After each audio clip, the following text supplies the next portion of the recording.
بعد از شرک به خداوند تبارک و تعالی یکی از بزرگترین گناهانی که قرآن از او هشدار میده و عذابی بسیار سختی برش انتخاب کرده کشتن انسان ها به ناحق است.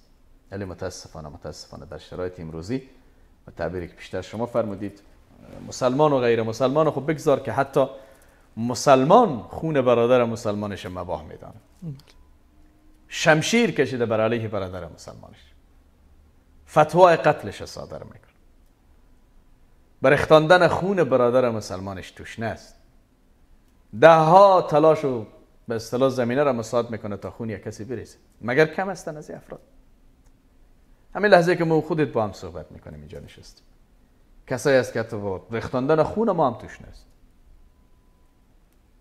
مگر رسول صلی الله علیه وسلم میفرمان زمانی برای امت میاد که نه قاتل میفهمه که چرا میکشه، نه مقتول میفهمه چرا کشته میشه.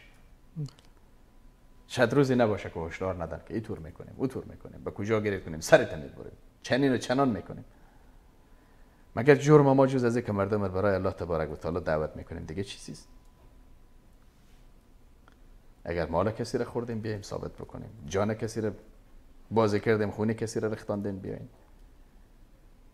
آیا جرم کسی که میگوید رب من الله است اتقتلون رجلا ان یقول ربی الله، صدها هزارها انسان به این گونه قتل کردن متاسفانه. مگر جرم دکتر صاحب شهید نیازی چی بوده؟ مولانا مفلح چی بوده؟ مولوی متوکل چی بوده؟ مولوی دکتر صاحب عاطف چی بوده؟ مبشر صاحب مسلم یار چی بوده؟ ده ها صدها عالم و دانشمند دیگر ما. مفتی صاحب نعمانی چی بوده؟ همین ها علما و اندیشمندانی بودن که برای خدا دعوت میکردن. ولیکن متاسفانه عده‌ای هستن کسانی که کمر بسته کردن برای نمی مسیر. الله هدایتشان کنه. و الله تبارک و تعالی در قرآن میگه من قتل مؤمنا متعمدا فجزاؤه جهنم خالدا فیها و غضب الله و لعنه. کسی که یک انسان مؤمنی را میکشد به صورت قصدی. مؤمن چی کسی است؟ من آمن بالله و ملائکته و کتبه و رسله و الیوم الاخر، مؤمن است. کسی که به خدا باور داره، به پیامبران باور داره، به قرآن باور داره، به روز آخرت باور داره، به ملائکه باور داره، به امور غیبیات باور داره، به آخرت باور داره، خب این مؤمن است. کدام یکی از این افراد مگر مؤمن نبودن؟ نه تنها که مؤمن بودن بلکه داعی دین بودن، دعوتگر بودن در عرصه. ولیکن متاسفانه چرا خونشان ریخته شد؟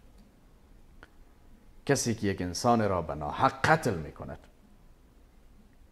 الله چندین جزا را برش تعیین کرده. اول میگه فجزاؤه جهنم، یعنی بشارتش به جهنم. یکی از جمله گروه هایی که در دنیا بشارت جهنم میگیره قاتل است. خدا میگه بشارت بدید به جهنم، جایز جهنم است. دوم خشم و غضب خداوند برای انسان است. الله خیلی ازش ناراحته، به سرش خشم و غضب میکنه، غضب از کوره به جهنم میاندازه. سومی که مورد لعنت و نفرین خدا قرار گرفت، از رحمت خداوند به دور است. چهارمی که عذاب بسیار دردناکی در انتظارش است. به هیچ گناهی دیگری در قرآن این گونه عذابی انتخاب نشد.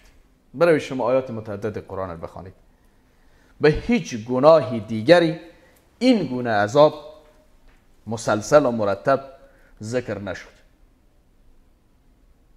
حتی برای مشرک که به خدا شرک آورد. برای در آیات قرآن گفته الله به عذاب جهنم گرفتار میشه، عذاب دردناک است، به جهنم میره. ولی به این ترتیب من قتل مؤمنا متعمدا فجزاؤه جهنم میره، خالدا فیها، همیشه هم میمانه. غضب الله علیه، خشم و غضب خدا بروز، و لعنه، لعنت خدا بروز، و اعد له عذابا الیما، یا عظیما، عذاب دردناک و بزرگ هم در اختیارش است. این معلوم میشه که قضیه چقدر مهم است.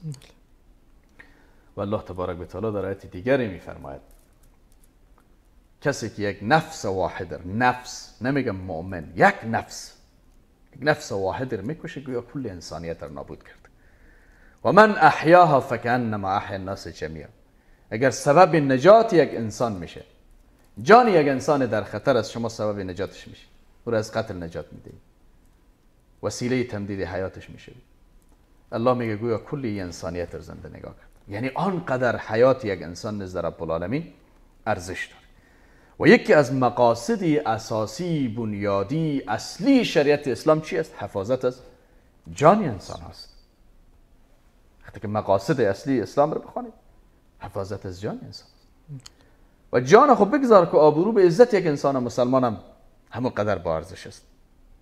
ما پیرو دینی هستیم که ریختاندن خون انسان خب بگذار سر جایش که اجازه نمیده برای ما، الا بالحق، که حتی اجازه نمیده یک مسلمان یک انسان مسخره بکنه، بدگمانی بکنه، غیبتش بکنه، تجسس دنبال اعمالش بکنه، خود را از او برتر بدانه. تغییر برای ما اجازه نمیدید. چرا شما بارها شاید شنیده باشین میگن که تخریب کعبه گناهش کمتر از ریختاندن خون یک مسلمان است؟ میدانید دلیلش چیست؟ کعبه را انسانی بنا کرده، ولکن انسان را الله با دستایش آفریده. خلقت بیدی، من این را با دستم آفریدم. و یک کسی را که الله بنا کرده باشه، با دستش آفریده، بعد بگه من عزت دادم، احترامش کردم، جایگاه برش دادم، حرمتش کردم، و تو بیای خون یزو رو به ناحق بریزانی، تو میدانی چی جرم عظیم هستی؟